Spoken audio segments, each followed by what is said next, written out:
7h40, Nico Sadiaga, c'est l'heure de retrouver Jean-Michel Apathy. 7 mai 2017, Emmanuel Macron était élu président de la République avec 66% des voix face à Marine Le Pen. 7 mai 2019, c'est-à-dire aujourd'hui, 2 ans ont passé. Quel bilan peut-on faire de l'action du président? Alors, Jean-Michel c'est Apathy. toujours difficile. Et si on essaie d'être objectif, prenons les cotes de popularité et de confiance d'Emmanuel Macron, parce que ça existe depuis 40 ans dans la démocratie française et tous les présidents de la République y passent.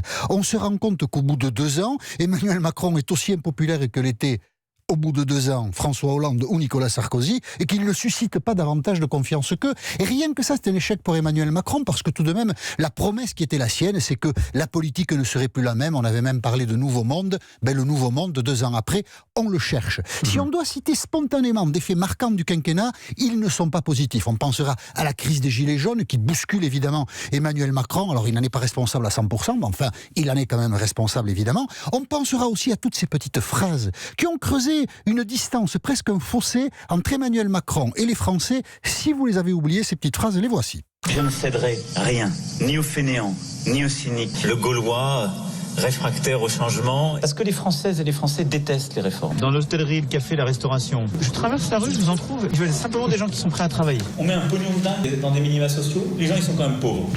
Bon, et encore, on n'a pas tout mis. Mais enfin, il est revenu là-dessus. oui, il est revenu, il a regretté. Il a dit, j'ai mal évalué tout ça, la force du verbe présidentiel. Oui, mais en même temps, il nous avait dit en 2017, vous savez, j'ai beaucoup réfléchi à la fonction, mes amis. Ben non, il n'avait pas réfléchi assez. Et ça, alors ce sont des détails, mais des détails qui pèsent lourd dans la balance, parce que le regard que portent les Français sur le président deviennent du coup négatif. Et évidemment, ça, dans le bilan, ça pèse. Et puis, il y a l'affaire Benalla aussi, qui l'a beaucoup bousculé. Il y a des points positifs, puisque c'est un bilan, évidemment. Le chômage, par exemple, a baissé depuis 2 ans. Pas beaucoup. 9,5% de chômeurs par rapport à la population active début 2017, 8,8% aujourd'hui. On peut dire aussi que la croissance se porte pas mal, que le déficit, au moins pour une année, est plus ou moins maîtrisé. Donc il y a des points positifs, des réformes qui ont été faites aussi, Code du travail, SNCF, mais dans l'opinion publique, rien de fondamental, d'important ne s'est passé. Et quand on regarde l'opinion publique française, il y a toujours une dépression qui est là, une dépression française qui nous distingue vraiment des autres pays européens et qui traduit une méfiance vis-à-vis de la politique. Un quinquennat, c'est 5 ans.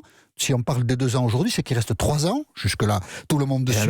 J'espère. Eh bien, ce qui peut renverser la tendance, en quelque sorte. Il y a des réformes importantes qui s'annoncent, les retraites, la fonction publique. Sans doute sur l'écologie, Emmanuel Macron en fera davantage dans les 3 ans qui viennent que dans les 2 ans qui sont passés. Il a notamment évoqué hier des mesures pour lutter contre la disparition de la biodiversité. Il y a là sans doute des choses à faire. Donc, en 3 ans, évidemment, il y a une capacité d'action.